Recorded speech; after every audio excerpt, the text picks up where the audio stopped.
तो चलिए शुरू करते हैं हम लोग अपने इस टॉपिक को। तो एक बार की बात है कि एक बार होता है ऐसा कि एक बार समय माता सरस्वती और माता लक्ष्मी तीनों आपस में बहस कर रहे होते हैं। माता सरस्वती, माता लक्ष्मी और समय तीनों आपस में बहस कर रहे होते हैं और तीनों जो है अपने आप को बड़ा कहते रहते हैं।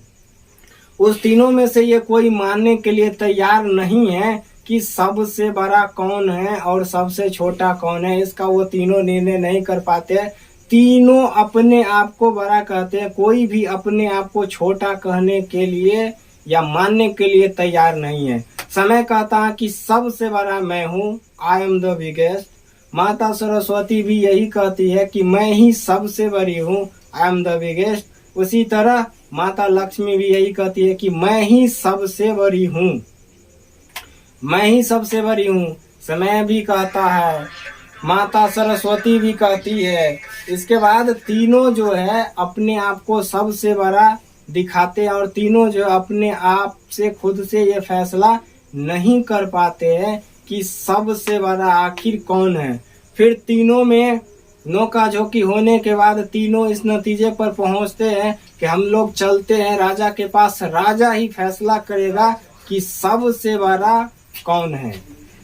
तीनों राजा के दरबार में पहुंचते हैं। राजा दरबार लगा के बैठा हुआ था और राजा के पास में जो है एक चोर आया हुआ था और चोर को राजा दंड देने वाला था। उसी समय में होता है कि चोर के तकदीर का फैसला करने के पहले या चोर को जो भी दंड मिलता उसी समय में तीनों माता लक्ष्मी, सरस्वती और समय पहुंच जाते हैं। जब चोर का जो है फैसला किया जा रहा था उसी समय में तीनों पहुंच जाते हैं। और राजा जब यह जानता है कि मेरे दरबार में समय, माता सरस्वती और माता लक्ष्मी आई है, वो राजा जो होता है बहुत ही खुश भी होता है और साथ ही साथ आश्चर्य भी व्यक्त करता है कि मेरे दरबार में ये तीनों कैसे आ गए हैं। और तीनों को जो है जल्दी से जल्दी जो है बुलाया जाता है और उनसे पूछा जाता कि आप लोगों के आने का कारण क्या है। इसके बाद माता सरस्वती कहती है कि हम तीनों में टेंशन है और हम तीनों में बड़ा कौन है, इसी को हम लोग जो है फैसला करवाने के लिए आपके पास आए हैं कि आप हमारा फैसला कीजिए कि सबसे बड़ा कौन है, अर्थात सरस्वती है, लक्ष्मी है या समय है। राजा को ये क्वेश्चन डाला जाता कि आप ही फैसला करके बताइए कि हम तीनों में से बड़ा कौन है। अब राजा जो है वो अचरज में पड़ जाता है कि सबका फैसला करने वाली माता लक्ष्मी, सबका फैसला करने वाली माता सरस्वती, ज्ञान, बुद्धि और विद्या की देवी, इसके बाद समय है, ये तीनों अपने आप में ही विद्वान है, ज्ञान की बखान है और ये तीनों एक फैसला करवाने के लिए हमारे पास में आ गया है। अब राजा को कुछ समझ ही नहीं आ रहा था कि आखिर इन तीनों में सबसे बड़ा कौन है और राजा किसको बड़ा बताए। उसके पास कोई उपाय नहीं था और वो कुछ नहीं बता सका और वो सोचते रहा कि हम तीनों में से किसको बड़ा बताए, उसे कुछ उपाय नहीं सोच रहा था। जब राजा को इतने परेशानी में देखता है चोर, जिसका फैसला राजा करने वाला था, वो चोर देखता है कि राजा परेशान है और वो फैसला नहीं कर पा रहा है, तो वो जो चोर होता है वो राजा को कहता है कि अगर आप कहे तो मैं फैसला कर दूं कि इन तीनों में बड़ा कौन है। राजा उस चोर को डांटता भी है कि तुम तो खुद चोर है, तुम्हारे पास अक्ल कितना है, ये सब महादेवी है, इनके पास ज्ञान का भंडार है। जब इनका फैसला हम नहीं कर पा रहे हैं कि सबसे बड़ा कौन है, तुम कैसे फैसला करेगा।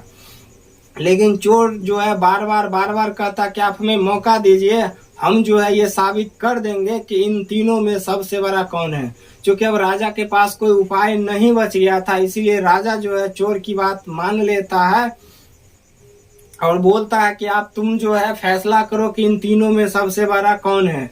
उल्टा सीधा फैसला हुआ, हम तुम्हें मौत की सजा देंगे। चोर कहता कि हमें मंजूर है। इसके बाद जो है चोर जो है फैसला सुनाने के लिए तैयार होता है। तो सबसे पहला काम जो है चोर करता है कि राजा जिस गद्दी पर बैठे रहता है वो राजा को आदेश देता है कि राजा साहब आप इस गद्दी पर से उठ जाओ। अब राजा अचंभित में पड़ जाता है कि हमें उठा रहा है। तो चोर बोला कि हम जो है फैसला करने वाले हैं, इसीलिए हमारी बात को आपको मानना पड़ेगा। हम जैसा कहेंगे वैसा आपको करना पड़ेगा। तो राजा भी मान लेता है, राजा को गद्दी पर से हटा देता है चोर, और राजा खुद जाकर के उस गद्दी पर बैठ जाता है। उसके बाद जब वह चोर गद्दी पर बैठ जाता, पूरा वहाँ का जो राज्य में जनता है या वहाँ पर जितने भी लोग हैं सभी अचरज में रह जाते कि एक राजा को जो है चोर अपने गद्दी पर से जो है उठवा दिया और खुद चोर जाकर के बैठ गया। लेकिन कोई कुछ नहीं कर सकता था, क्योंकि ये तो राजा का ही आदेश था कि फैसला चोर करेगा। चोर सबसे पहले यही करता कि राजा को उसके गद्दी पर से उठवा देता और खुद जाकर के उस गद्दी पर बैठ जाता है। और उसके बाद जो है राजा सबसे पहले जो है माता लक्ष्मी को बुलाती है, और माता लक्ष्मी को बुला करके और कहती है कि माता लक्ष्मी, आप बड़ी कैसे हो सकती है? आप सबसे बड़ी नहीं है, आप ही के कारण मैं चोर बना हुआ हूँ। अगर आप मेरे पास रहती, अर्थात चोर कहना चाहता कि अगर मेरे पास धन रहता, दौलत रहता, तो मैं चोर नहीं बनता, चोरी नहीं करता। तो मैं तो चोर बन गया हूँ, मेरे पास धन नहीं है, दौलत नहीं है, क्योंकि आप मेरे पास नहीं है तो आप सबसे बड़ी कैसे हो सकती हो? आप इन तीनों में सबसे बड़ी नहीं हो, आप बड़ी हो ही नहीं सकती। अगर मेरे पास धन दौलत रहता तो आज मैं चोर नहीं होता, इसीलिए आप बड़ी नहीं हो। जब माता लक्ष्मी ये बात सुनती है तो उसको भी एहसास होता है कि ये जो चोर है सही कह रहा है। माता लक्ष्मी को जो है एक किनारे खड़ा कर दिया जाता। उसके बाद जो है चोर माता सरस्वती को बुलाता है, और माता सरस्वती उसके पास में जाकर के खड़ी होती है। तो चोर कहता कि माता सरस्वती, आप भी बड़ी नहीं हो, मेरे पास धन नहीं था तो मैं चोर बन गया, मेरे पास रुपया पैसा नहीं था, मैं चोर बन गया। अगर आप मेरे पास रहती, तो चोर कहना चाहता कि अगर मेरे पास सरस्वती रहता, अर्थात ज्ञान रहता, बुद्धि रहता, तो मैं भूखे मर जाता, मैं भूखे मर जाता, लेकिन मैं चोरी नहीं करता, क्योंकि मेरे पास ज्ञान रहता, बुद्धि रहता, विवेक रहता, तो मैं भूखे मर जाना बेहतर समझता, मैं भूखे मर जाता, लेकिन मैं चोरी नहीं करता। मैंने चोरी क्यों किया? क्योंकि मेरे पास अक्ल नहीं था, मेरे पास बुद्धि और ज्ञान नहीं था, इसीलिए मैं चोर बना। तो मेरे चोर मरने का कारण माता सरस्वती आप हो कि मेरे पास अगर बुद्धि ज्ञान रहता तो मैं चोर बनता नहीं, इसीलिए आप भी बड़ी नहीं हो। इसके बाद जो है सभी लोग वहाँ पर आश्चर्यचकित रूप से देख रहे हैं चोर के कर्तव्यों को कि चोर क्या क्या कर रहा है। उसके बाद है चोर जो है समय को बुलाता है, और समय जब आता है चोर होता है वो समय के कदमों में जाकर के गिर जाता है और रोने लगता है कि समय आप ही बलवान हो, आपसे बड़ा कुछ भी नहीं है, आपसे बड़ा इस संसार में कुछ भी नहीं है, आप ही सबसे बड़ा बलवान हो। कुछ ही समय पहले मैं चोर था और यह राजा था। कुछ समय पहले मैं चोर था और यह राजा था। मैं फैसला देने वाला नहीं, बल्कि मैं फैसला मेरे बारे में किया जाता, और कुछ ही समय के बाद मैं अभी चोर नहीं बल्कि राजा के गद्दी पर बैठा हुआ राजा हूँ, और समय माता लक्ष्मी और सरस्वती का फैसला कर रहा हूँ।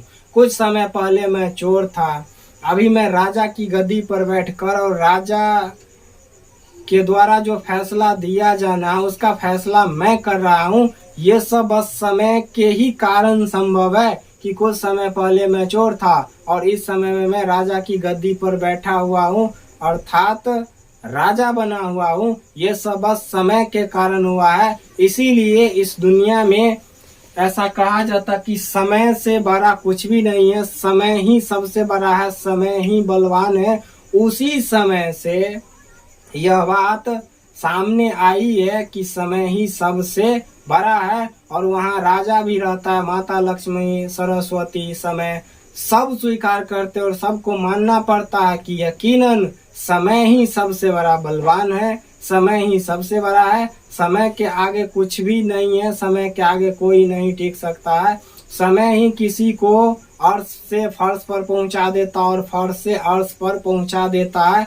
ये समय की बात है, समय से बड़ा कुछ भी नहीं। जो डर गया वो घर गया, जो डर गया वो घर गया, और जिसने हिम्मत दिखाई वो कुछ बड़ा कर गया।